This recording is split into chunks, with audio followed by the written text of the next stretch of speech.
eu acho que eu não teria tanta segurança para tocar a equipe que eu tenho hoje, conversar sobre cloud com a equipe, direcionar os encaminhamentos dentro dessa equipe, se não fosse por esses cursos, né? Tanto a especialização quanto a pós.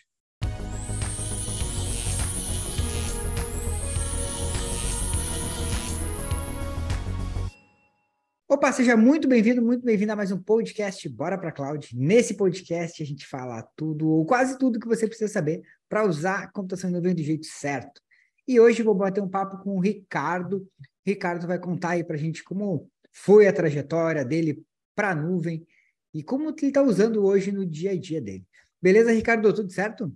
Tranquilo, Leandro. Obrigado aí pela oportunidade de conversar aqui no podcast, né? A gente já se fala aí nas reuniões da Cloud Treinamentos há mais de um ano, eu acho, já que eu entrei no programa de especialização, né? E tô desde da primeira turma da pós com vocês, com a Cloud Treinamentos. Então, assim, tá sendo uma trajetória legal. E assim, Show. eu sou da área de TI, desde 2000 e, sei lá, profissionalmente 2003, eu acho. 2003, 2004. Então, eu fundei a empresa em 2008 e até então a gente está rodando com essa empresa, estou rodando com essa empresa, mas eu tenho outra atribuição em outros negócios. Atuando, Então, atuando com o quê desde 2003, assim, né, da a área de mim, TI? 2003 eu comecei com a área de programação web voltado para internet rica, né? Que era aquele boom do Flash que teve, então eu era viciado em desenvolver com Flash. Eu sempre fui desenvolvedor, né? E depois eu migrei para todas as outras soluções. O que era necessário aprender, a gente ia lá, mete a cara e aprende e desenvolve o que é preciso. Então, com o meu negócio na empresa, na mídias educativas, a gente fundou a empresa para focar em criação de software para educação. E na época a gente começou desenvolvendo conteúdo, então cursos online, na época até em CD era desenvolvido ainda, os cursos multimídias e tudo mais, a gente desenvolvia para o Sebrae, por exemplo, muito curso, muito conteúdo para o Sebrae, e o foco da empresa era bem esse. E Vocês depois de um faziam a tempo parte de edição do conteúdo, a gente montagem, fazia o conteúdo no treinamento? simulador, a gente já fez conteúdo de todo tipo, não é só educação básica, né? A gente, por exemplo, fez um curso de simulador de máquinas pesadas, que a gente teve que ir no campo mesmo, ir lá filmar os tratores lá, a galera tendo aula com trator, e modelou o trator em 3D, fez um simulador 3D para a galera usar o trator, para não precisar alugar o trator para conhecer a cabine, por exemplo, que era um custo altíssimo, então a gente fez o simulador para isso na época. Isso foi em 2000, sei Massa. lá, 2009 por aí. E assim, foi a experiência de desenvolvimento. Depois a gente resolveu fazer uma plataforma para educação voltada para curso livre. Então tinha professores que precisavam disponibilizar material, disponibilizar vídeo, disponibilizar áudio, PDF, tudo isso, comunicar com o aluno. Então a gente desenvolveu essa plataforma e em 2017 a gente colocou essa plataforma na AWS. Então foi meu primeiro contato com a AWS. Só que, cara, foi aquele contato, tipo, fiz minha conta e vamos ver aqui como é que faz, sabe? Então foi no escuro, né? Não tinha ninguém na época especialista em cloud Foi ainda, né? Tava, 2017, estamos falando aí de 5, 6 anos, né? tava lá. Bastante tempo. Então a gente conseguiu colocar a solução para rodar, a gente foi da Dreamhost, que estava lá e era um saco fazer as coisas, publicar para um cliente novo.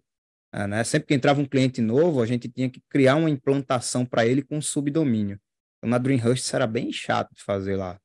Mas a gente ganhou um crédito por ser startup e tal, a gente conseguiu US$ 5.000 de crédito com a AWS, a gente disse, pô, vamos embora para lá. Vamos Pô, entrar em cloud aí, com esse crédito a gente consegue andar e vamos ver como é que vai ser. E assim, e isso já para colocar essa aplicação que vocês desenvolveram para o EAD. sim, sim, é uma Vocês aplicação de. usavam tipo modelo SaaS. Sim, a gente usa SaaS, mas a gente cria meio que um white label para o cliente. Ele fica acessando um Uhum. subdomínio para ele, com a marca dele, com o logo dele, tudo meio um pouco personalizado, né? Legal. E a gente colocava esses subdomínios, criava o ambiente para ele colocar os alunos e tudo mais. Os alunos acessavam um aplicativo também. A gente fez um aplicativo que eles podem selecionar o código da instituição e a cara do aplicativo muda toda, com marca, com logo, com tudo, e o aluno pode logar e acessar todas essas funcionalidades lá, né? E isso também entrou direto para a AWS aí com essa versão. Só que, qual foi o problema que eu descobri depois? Principalmente depois que eu entrei no programa de especialização. Funcionava de boa, eu tive poucos momentos de indisponibilidade, mas não estava do jeito adequado, assim, a implantação lá, né?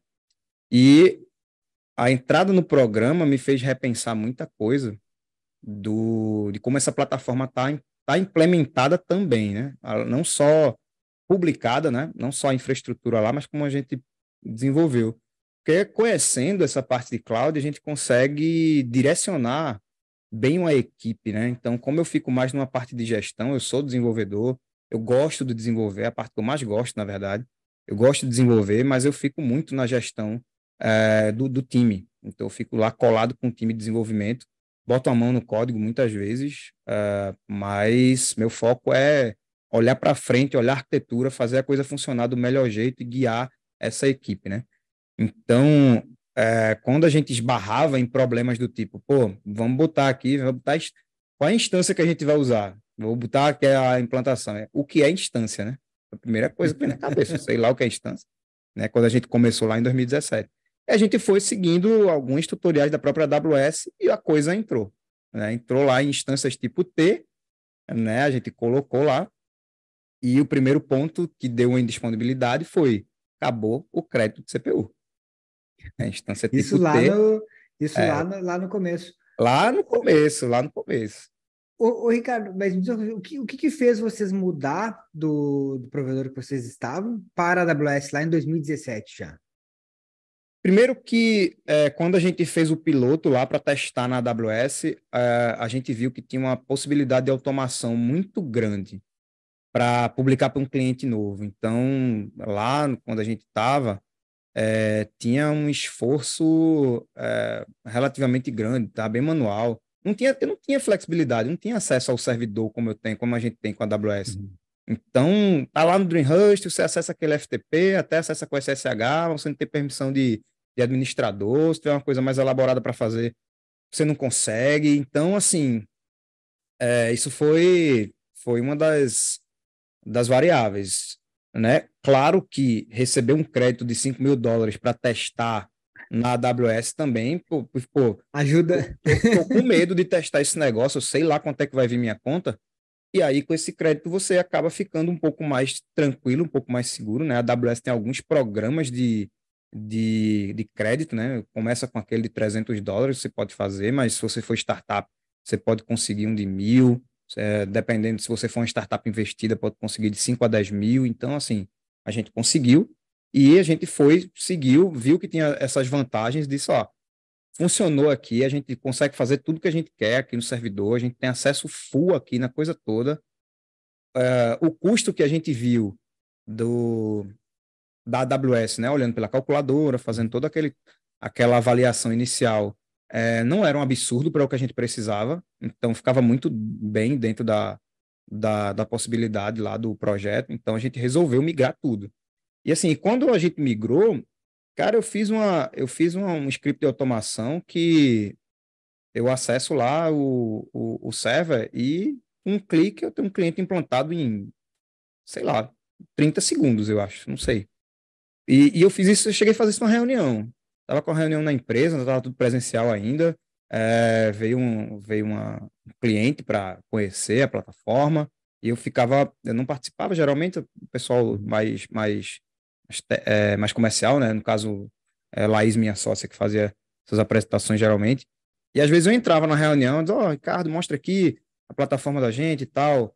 Aí eu ficava na reunião e teve uma vez que enquanto ela falava, eu peguei o nome do cliente no notebook, peguei o nome do cliente, peguei a logo do cliente e já fiz o script bash que eu criei para automação lá, dei um enter e disse, pronto, vamos mostrar agora. Eu mostrei com a implantação dele.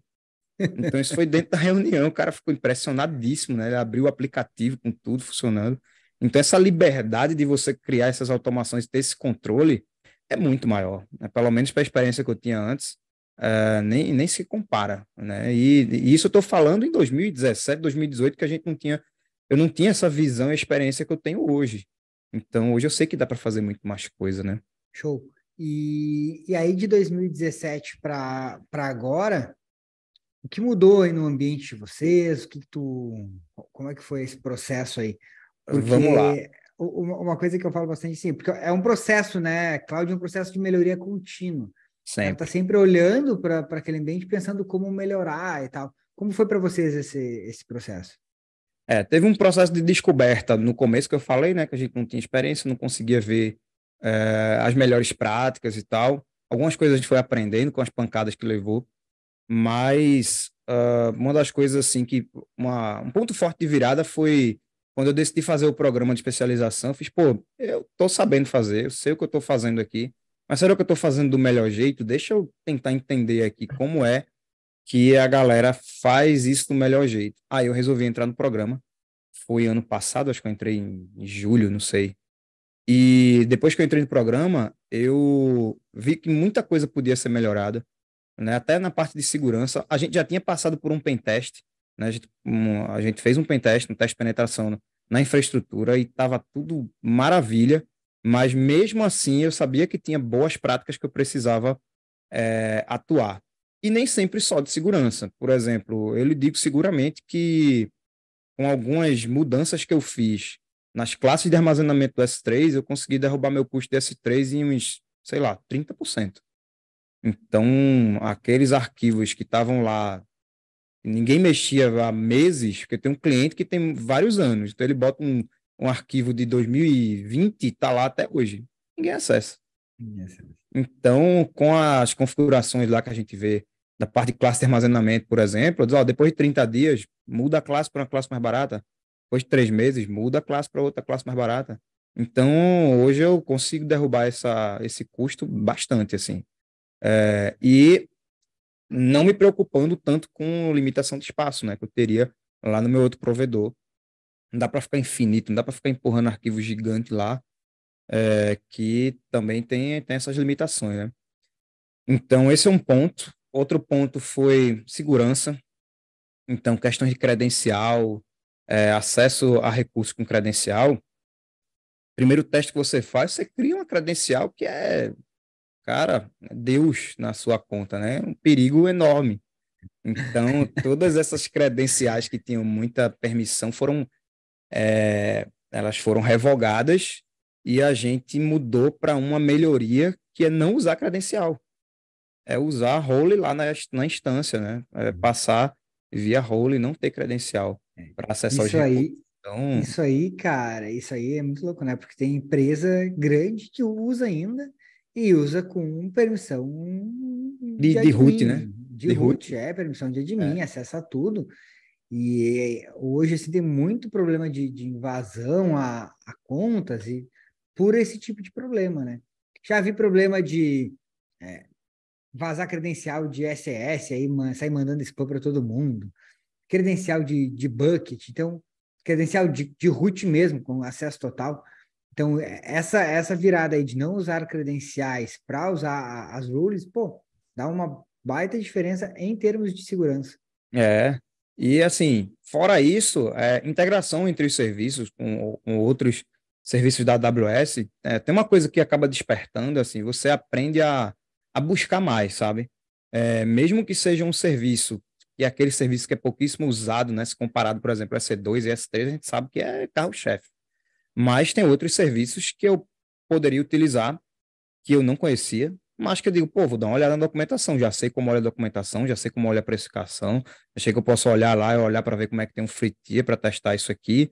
Então, esse tipo de coisa me fez utilizar uma gama muito grande de serviços da AWS. Então, hoje eu uso, ó, tem S3, S2, Rota 53, a parte do load balance lá, tem filas, né, com SQS, SNS para notificação, tem o meu aplicativo, a gente mudou para notificação dentro do SNS, então os push notification, tudo implementado com filas e SNS, com a AWS. Então, assim, uma gama de serviços que a gente fez de modificação para se adequar a esses cenários da AWS. Enquanto a gente tinha crédito, foi muito bom, e depois a gente viu que valia a pena manter, mesmo sem crédito, né? Também a questão de contratar instâncias reservadas, né, para economizar também. Eu digo, pô, eu sei que eu vou ter pelo menos 3 instâncias dessa rodando, sei lá quantos anos vão rodar, deixa eu ficar aqui pelo menos reservando por um ano para diminuir esse custo. E isso foi muito bom, assim, para conseguir manter o negócio rodando, mesmo com a variação de quantidade de clientes. Chega a pandemia, aumenta, sai pandemia, diminui. Meu tipo de negócio agora no final do ano, que vira aí período letivo, geralmente tem uma variação, sai cliente, entra cliente, tem essas viradas aí, e o custo não tem um impacto absurdo, né, nessa variação, né? Então, por exemplo, até acho que eu já comentei em algumas vezes nas reuniões que a gente tem, eu tinha serviço no Vimeo para distribuir vídeo no meio da pandemia. A pandemia começou e pronto, enlouqueceu todo mundo quer vídeo distribuído aí na cloud, todo mundo precisando botar aula online em vídeo. Na minha plataforma a gente tinha a possibilidade de colocar arquivo, mas não vídeos grandes, sabe? De muitas horas. Então, nem, sei lá, um arquivo muito grande a gente não liberava, assim, porque não era o foco, não era o objetivo ter streaming lá. Mas aí a necessidade surgiu, e eu não tive como fugir. E o Vimeo foi a minha melhor opção na hora, porque tinha uma API super consistente lá para integrar, e eu fui. Só que chegou um ponto que o Vimeo ficou impossível de utilizar, porque o custo ficou absurdo. Bateu, explodiu o data out deles com eles lá. Eles disseram: Ó, galera, agora vocês têm que pagar esses $12.000 aqui. Eu digo: obrigado, mas eu tô saindo. Acabou. E aí eu fiz um script numa instância Windows, eu fiz um script em Python numa instância Windows para puxar 6 TB de vídeo do Vimeo para o S3. E fiquei rodando lá, tô rodando lá na Tu, AWS mi- Tu migrou tudo do Vimeo para para o o S3. S3, teus streams. O streaming E todo. em termos de custo, isso aí é uma coisa que a galera tem muito medo, assim, né? Pô, mas aí tu vai fazer stream de Mas é lá. para ficar com medo mesmo. Como foi? É pra ficar É, com medo mesmo. porque, Mas, assim, o que é que aconteceu? Se eu tivesse mantido no Vimeo, eu ia ter certeza que eu ia pagar $12.000 por ano. Na AWS, eu fazendo a conta do meu volume, talvez eu pagasse um volume perto disso. Só que se tivesse um uso menor, eu ia economizar. E era improvável que eu tivesse um uso maior do que isso pelas minhas métricas, né? Então, para o meu negócio fazia sentido, né? E com armazenamento em Glacier, muito vídeo vai para o Glacier, eu economizo também lá.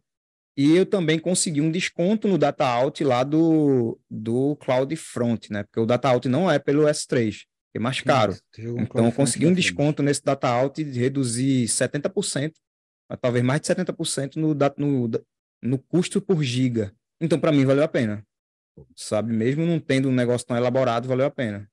Se a gente for falar em valores, assim, tu falou, sairia algo em torno de $12.000 no ano. Tu tem ideia mais ou menos de quanto saiu ou vai te sair, assim, Tá falando essa da minha diferença? conta hoje, Só, não, só da questão dos vídeos, né? Só nessa parte dos vídeos. Pô, para o Vimeo, tu teria que pagar algo em torno de $12.000, né? Por ano. Tu tem noção isso. hoje de quanto que tu, levando isso para S3, quanto que ficou, quanto que vai ficar? Não sei se já faz um ano ou não. Só para ver É, se tu, no teu por cálculo ano, aí, deixa eu estimativa ver que se eu tu tenha consigo um feito. cálculo aproximado aqui. Só uma ideia aproximada. Para a gente ver essa diferença, né? Ficaria uns Porque, $1.000 mês, né? Se eu pegar uma conta, é porque teve variação, né? Da mesma época tive sim, uma variação, mas se eu pegar, deixa eu ver, outubro, um mês fechado aqui, CloudFront, ó, em CloudFront eu tô pagando $44, eu paguei a minha última conta, quarenta e $44. quatro Aí dólares. é Por mês, quê? né? Se a Porque gente fizer por vezes mês, 12 porque vai assim, dar como 400 e poucos tem, dólares no vamos mês. lá, eu tenho faculdade com 1.500 alunos na conta. Tem 1.500 alunos na faculdade. A faculdade empurra vídeo lá, deve ter uns 900 vídeos Uhum. dessa faculdade. Só que os alunos não assistem esse vídeo o tempo todo. Então, no Vimeo, eu ia estar lá pagando 1.000 por mês. Já estava fixo, né? Não valia a pena. Aí, para a faculdade, a galera vai e dê um pico quando assista perto de prova, esse negócio todo. O pessoal vai lá, assiste um monte. Aí dá um pico, me cobrou aí $44 com aquele desconto que eu falei de data out. E Aham. no armazenamento do S3, eu estou pagando 22 dólares com uma quantidade de vídeo muito grande, porque muito Sim. foi para o Glacier. Então, aquele Glacier que tem um instant retrieval lá, que é em milissegundo e tal, Aham. que dá para usar. Então, assim, economizou muito. Apesar de ter uma quantidade de dado muito grande armazenado, o acesso da galera para assistir os vídeos não é tão. Não é intenso como sei E lá, tu um tem, canal e do tu tem YouTube. períodos, e tu tem períodos aí de sazonalidade, né? Tipo, uma férias no meio do ano, férias de final de ano Isso aí agora, fica que parado tu lá. não vai ter, teu custo É, vai lá embaixo porque tu não vai estar utilizando. Então, isso aí isso. já compensa. Mas se for ver aí, dá algo em torno de, sei lá, US$ 100 no mês, jogando para cima, que te daria no outro 1.000. Pois Então, é, hoje, dá uma boa hoje redução. para manter minha plataforma, eu não gasto nem 1.000, não gasto nem 500 para manter a Entendi. plataforma rodando e tem um monte de alunos. Só a faculdade tem 1.500 alunos e tem outros clientes que tem curso livre, tem professor de matéria isolada, tem, sei lá, eu tenho um município também, eu tenho um sistema, uma versão do sistema que é para atender município, para fazer a avaliação da rede municipal. E tá lá Hum. rodando. Então, mas tem um município que tem 20.000 alunos. Pô, mas os alunos não estão acessando isso o tempo todo, sabe? Então, para mim, a conta fecha bem e dá para melhorar ainda. Eu sei que dá para melhorar. Tem um experimento que eu quero fazer. O próximo é tirar o meu data out do S3 e fazer um teste com R2, que é do Cloudflare. Aí é cloud também, mas é um serviço fora que eles estão Uhum. colocando a precificação lá com custo zero de data out. Então, se eu conseguir valer a pena, a precificação deles é Sim, diferente, tem que avaliar, não sei ainda. sim, sim. Mas com a AWS, para mim, foi uma virada de chave, porque eu não ia conseguir colocar esse streaming lá no Dreamhost para esses clientes aí, era fora de questão, Hum. fora de cogitação, não ia funcionar. Não, ia suportar, né? É. Não, E não aí, tem. com essa minha jornada, experiência na empresa, eu acabei ficando responsável por outros negócios também. Estou agora como gestor de TI de uma empresa do Ceará, por exemplo, e essa visão de cloud me ajudou muito a tomar decisão de projeto, né? Então, não é simplesmente para eu colocar as coisas lá, mas conversando com a equipe, eu digo, pô, como é que a gente vai implementar isso aqui? Vamos fazer, já que a gente vai fazer com cloud, o foco é cloud, vamos colocar, o foco é AWS também, então a gente vai tomar essas decisões aqui com a equipe de desenvolvimento, porque se eu não tivesse essa noção, se eu não tivesse essa visão e essa experiência, né, esse último ano de experiência e, sobretudo, essas oficinas de projeto que a gente tem feito na pós, talvez eu não tivesse a mesma visão de direcionamento da equipe para esses projetos. Então, assim, é bem importante. Eu tenho falado com os desenvolvedores, com a galera que eu falo, digo, pô, aprenda cloud. Pega as ferramentas que são direcionadas para a sua área, para você desenvolvedor. Então, pronto, olha esses serviços aqui que são, assim, voltados para uma área de desenvolvimento. Então, a parte de code commit, de pipeline, esse tipo de coisa, é bom o cara saber. S3 é bom o cara saber. É bom ele saber colocar o código dele para funcionar. Isso aí, cara, é um ponto importante, né? Porque o desenvolvedor acha que ele não precisa saber de cloud, porque ele acha, não, cloud é para galera de infra, né? Pois é. Pois é, eu tenho uma visão diferente. Inclusive, lendo uma matéria aí que teve da Netflix, a Netflix disse, ó, pô, a gente tá tendo muito problema aqui, porque dava problema e a galera dizia, não, o da gente tá ok, o lado do desenvolvimento tava ok, o lado da infraestrutura tava ok, o DevOps dizia que tava ok, o QA dizia que tinha um problema, ninguém sabia identificar de onde era. Então, eles criaram a cultura do full cycle, né? Profissional full cycle, que ele implementa tudo e ele bota para funcionar de ponta a ponta. Então, ele tem que saber de cloud. Ele não tem como desenvolver cegamente. Eu fiz minha aplicação React aqui, ou minha aplicação Angular, toma aí, bota para funcionar Hum. online. Não. Vá lá e bote um ambiente, suba um ambiente, que a gente vai ver isso funcionando e em produção a gente vê como é que coloca depois, né? Mas pelo menos eles E até conseguem por, ver isso. e até porque em cloud tem serviços ali, né, que podem ajudar o desenvolvedor. Pô, tem serviço pronto para autenticação, como tu falou, serviços de fila, que às vezes o cara Isso, isso. implementa já usando o serviço da própria nuvem. Então, facilita o desenvolvimento também.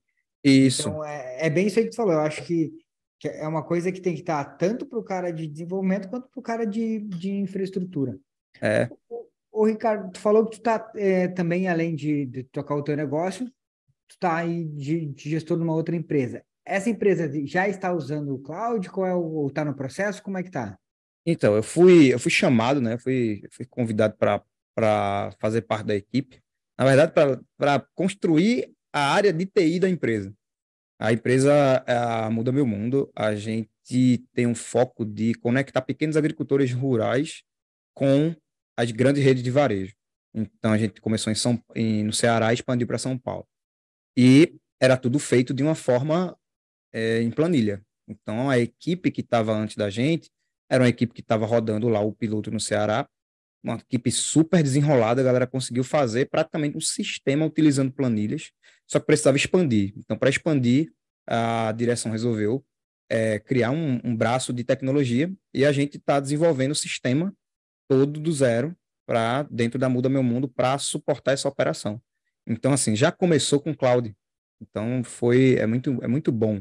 E um dos pontos que você falou, a gente resolveu usar Cognito para autenticação para tirar esse custo inicial de desenvolvimento de uma autenticação. Porque o Cognito já tem a parte de login, a parte de autenticação com JWT, com senha, já tem esqueci minha senha, pode ser por e-mail, por SMS, então tem um monte de coisa que já está pronto lá e você tem uns 50 mil usuários lá no Free Tier, se eu não me engano. Eu não lembro Então, também, mas assim, eu sei que é bastante coisa. e como a gente não é B2C, é uma aplicação interna, por enquanto, que está sendo desenvolvida, chega esse volume de usuário. Vai chegar. Então, pelo menos não agora.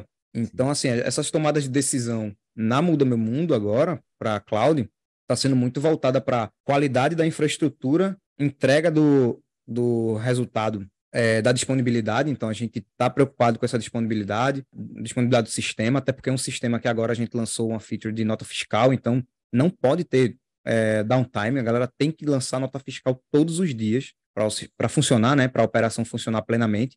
Então, assim, não é uma opção ter indisponibilidade. Então, tá na cloud, eu já tenho a flexibilidade de criar um modelo, de criar uma arquitetura que aguente esse tipo de coisa, né? Ah, não, mas uma instância é suficiente para aguentar essa aplicação. Ok, mas se a sua instância tiver algum problema físico que não acontece com frequência, só aconteceu uma vez comigo nesses 5 anos, a AWS manda um e-mail para você e tem lá, ó, a sua instância parou de responder, reinicia ela aí para desliga e liga para ela voltar, né? Tem uma coisa assim que você faz e a Sim. instância volta a responder e você verifica a integridade dela.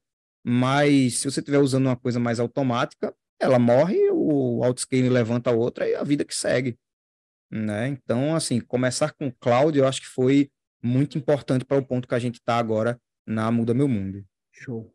Ô, Ricardo, e aí tu falou que tu já trabalhava, já estava usando a AWS aí desde 2017, né?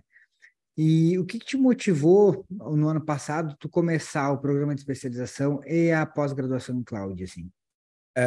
Foi assim, eu já tinha carga rodando na AWS, eu já mantinha, eu já usava o S3. Para você ter ideia, quando a gente começou a usar S3, o bucket era público, asterisco lá, aberto ao mundo, sabe? Então, assim, já era uma prática que hoje é abominável, né? Você olha assim, fala, cara, eu tô maluco, pô. É tão abominável que a AWS agora não coloca bucket público como padrão. Você tem que especificar claramente o que você quer abrir.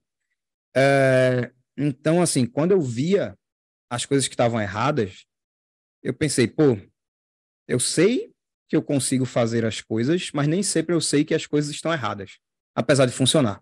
Ou nem, não errada, mas não está da melhor forma, não tem a melhor prática. Então, foi buscando um conhecimento estruturado e de melhores práticas que eu fui até o programa de especialização da Cloud Treinamentos, né? Que eu fui sou da turma 24. Então, foi no meio do ano passado.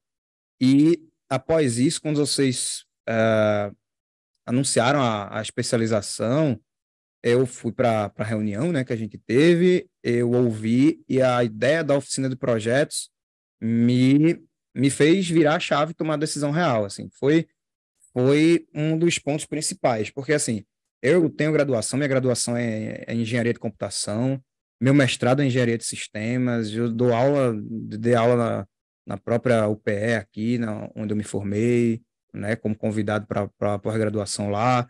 Eu dei aula durante quase mais de 5 anos no Senai, na faculdade Senai aqui de Pernambuco.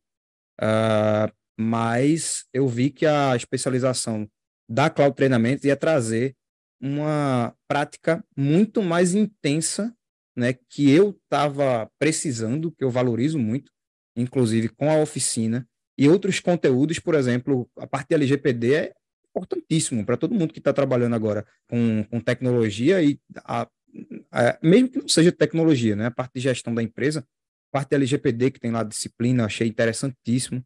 Então, assim, o conteúdo me atraiu bastante da especialização, mas eu acho que a oficina foi um dos pontos de virada. Eu digo, não, pô, isso aqui vai ser muito bom. Eu tenho um cenário de trabalho, eu tenho um cenário de trabalho de desenvolvimento, mas ter vários cenários mensalmente é muito diferente. Eu vou aprender outras coisas e com outras pessoas, inclusive. Show, show, cara, que massa. Show de bola. Ô, Ricardo, então se a gente, para a gente ir se encaminhando para o fim aí, o que mudou para ti, assim, em termos de, na tua vida profissional, o que tu fazia antes e depois de ter, antes de entrar no programa de especialização para agora, depois de estar aí há 1 ano e meio dentro do programa de especialização? Eu acho que é uma coisa certa, eu tenho muito mais segurança para fazer as coisas do que o que eu tinha antes. Então, assim, antes do programa de especialização, eu sabia que usar a AWS era uma possibilidade para as coisas que a gente implementa e até que implementar na empresa, na Muda Meu Mundo, que eu entrei ano passado, mas ter um pouco mais de segurança no que eu estou fazendo, certamente foi um ponto forte, né? E outra coisa é que, por exemplo, eu tenho recebido ofertas de trabalho no LinkedIn, lá a galera vem falar comigo, mesmo não estando aberto, né? Mesmo não estando open to work, a galera fez, e aí, como é que tá? Vamos bater um papo, tem uma vaga e tal aqui, vaga de professor de pós-graduação, voltado para data science, para dar disciplina de cloud, por exemplo. É um ponto que, com certeza, o meu currículo com a especialização e a pós certamente é um atrativo para isso, né? E também a segurança, falando com a equipe, como eu falei, que é um ponto fortíssimo para mim, mas assim, eu acho que eu não teria tanta segurança para tocar a equipe que eu tenho hoje, conversar sobre cloud com a equipe, direcionar os encaminhamentos dentro dessa equipe, se não fosse por esses cursos, né? Tanto a especialização quanto a pós. Show, cara, que massa, que massa. Ricardo, parabéns, cara, parabéns aí pela tua trajetória, por ter de procurar, né? Porque às vezes a gente vê a galera, não, já uso, tá funcionando e tal. O cara acaba ficando acomodado, né, quando tá funcionando. Parabéns por ter ido atrás e isso aí, para mim, é todo o espírito de cloud, né? O cara tem que estar sempre procurando a melhoria, né? Melhoria contínua daquele teu ambiente. Já peguei empresas de tu olhar, o cara tá 6, 7 anos com a mesma arquitetura, a mesma coisa, do mesmo jeito. Não, mas está funcionando. E acaba não modernizando. Acha que tá, não, já estou usando o cloud, mas tu vai ver, tá lá usando uma arquitetura de 6, 7 anos atrás, mesmo estando em cloud, né? Então a gente Pois sabe é, que nesses últimos 7 anos aí, principalmente de AWS, mudou muita coisa, cresceu, evoluiu muito o ambiente cloud e a gente tem que estar sempre buscando melhorar e procurar atualizar as nossas arquiteturas. Parabéns, cara, parabéns por. é isso, velho. Valeu. É assim, é como você falou, não é só melhorar a arquitetura. Hoje eu consigo dizer, vamos mudar isso aqui na implementação, porque ou vai ficar mais rápido, ou vai ficar mais barato, ou vai ficar mais seguro. Então, do lado do desenvolvimento também. O cara já consegue enxergar, né? Acho que isso aí, para mim, é o que faz a diferença. Quando o cara. Alguém tá falando aqui, tu já tá montando um negócio na tua cabeça. Fala, meu, isso aqui dá para fazer assim, assim, assim. Então, isso aí mostra o conhecimento realmente prático, né? Do cara que já está ali praticando, atuando na área. Quando tu Isso. vê alguém te fala alguma coisa, tu já monta na tua cabeça e já traz aí a solução. É isso aí. É isso aí. Dá uma Show, clareza muito diferente, né? show. Ricardo, valeu, cara. Obrigado, obrigado por ter batido esse papo aí, contado um pouco da tua trajetória.